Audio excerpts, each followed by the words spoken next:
277 her ved Sandehavn og Rigestation. Kom igen.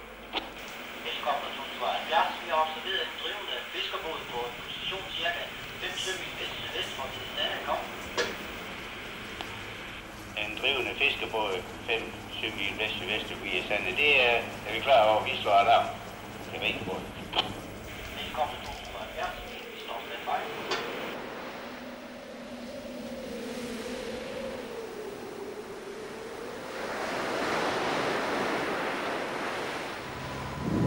Alarmen er gået på redningsstation Hvide Sande. Der er indløbet melding om, at kutteren Mette Marie har fået motorstop, og der er en mand syg ombord.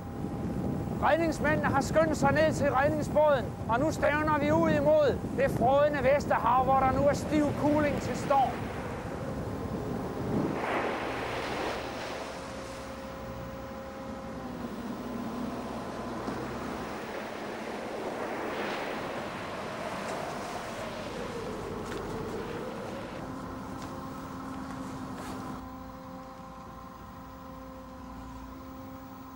Kommer bølgerne rulle imod os. Så op over taget og ned i gården, og op over taget og ned i gården. Bølgerne må være mindst 5-6 meter høje.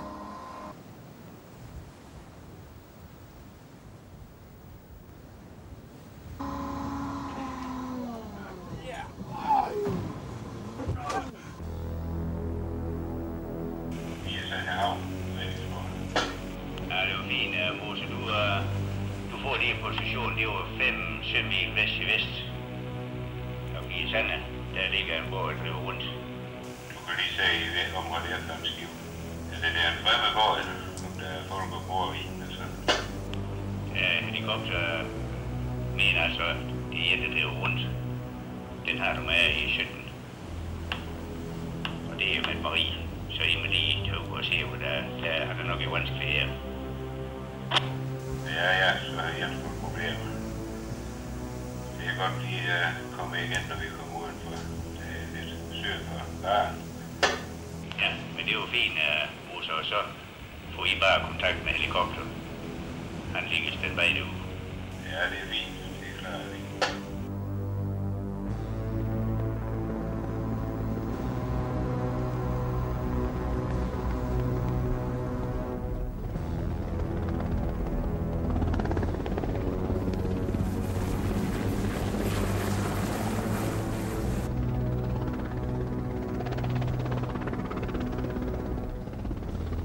Nu er MRB 34, som redningsbåden fra Hvide Sande hedder, kommet forbi brændingen ved Revlerne.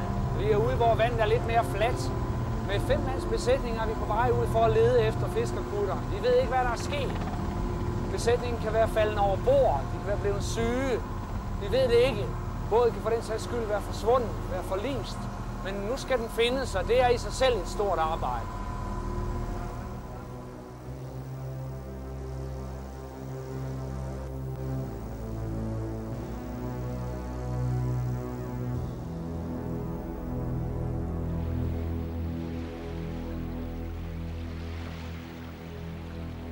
Vi er fremme ved fiskerkutteren nu, men der er ingen ombord.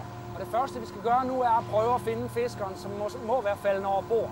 Det er et stort havområde, der skal finkæmpes, så derfor har vi bedt om hjælp fra flyvestation Skrydstrup. De sender en helikopter, som kommer og hjælper os med at overskue området. Heldigvis er lyset godt, så der er gode chancer for at finde den forsvundne, inden natten falder på.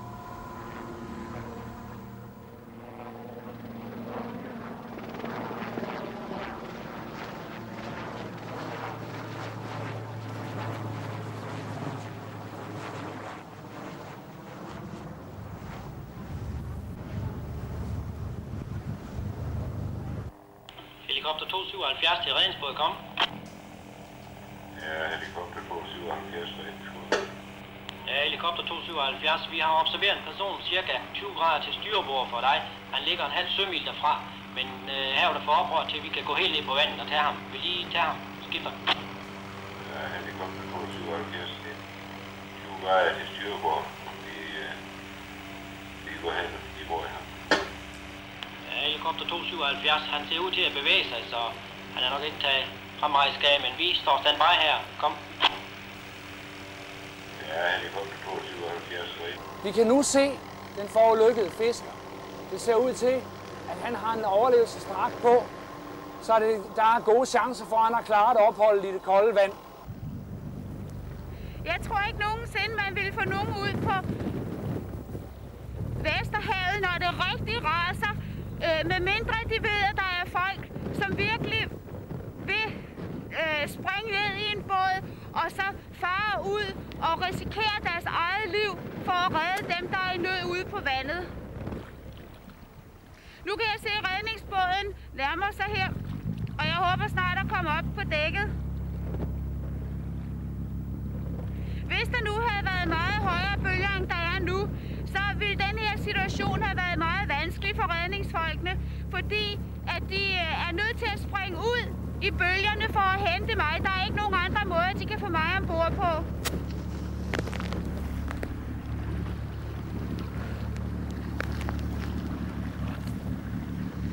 Nu skal du se, nu bliver du slæbt herind, så kommer der nogle flinke mænd og hæver dig op. Ja. Du skal bare tage det helt roligt. Du skal bare slappe helt af og ikke knytte på båden. Så går det helt af sig selv.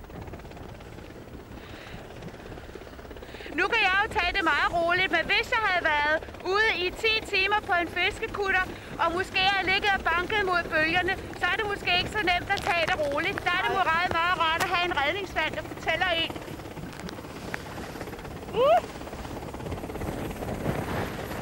Så er det vist noget op på fast grund, eller hvad man nu skal kalde det her. Nu har redningsbåden fundet og bjerget Jeanette. Om lidt kommer der en helikopter for at flyve hende ind til byen, så hun kan komme hurtigt på hospitalet, for hun er udmattet efter det lange ophold i det kolde vand. Helikopter 277, vi sender en mand med ned og hjælper til med at få ham op. Kom. Ja, det har vi forstået. 277. Ja, helikopter 277 til redningsbåd. Vi tager ham fra jeres agterdæk. Er det forstået? Kom. Ja, fra agterdækken, ja.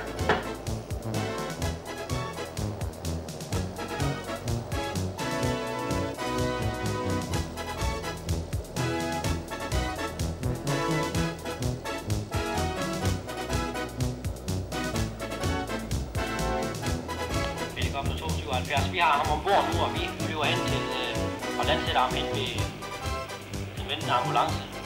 Kom. Ja, helikopter 277 redningsbåden, de siger tak for hjælpen og kom godt hjem. Og selv tak for godt samarbejde. 277, farvel. Vi er på vej ind nu. Der er en let stemning i styrehuset på MRB 34. For vi må jo indrømme, at det var bare en øvelse. Jeanette er slet ikke kommet noget til. Hun har fået sig en flot flyvetur med helikopter og en sjov tur ud i vandet i sådan en flydedragt. Så længe der er fiskere på havet, så længe vil du have brug for redningsbåde. De holder vagt altid, 24 timer i døgnet, sammen med deres besætninger. De er der ikke kun, når man ser dem på fjernsyn.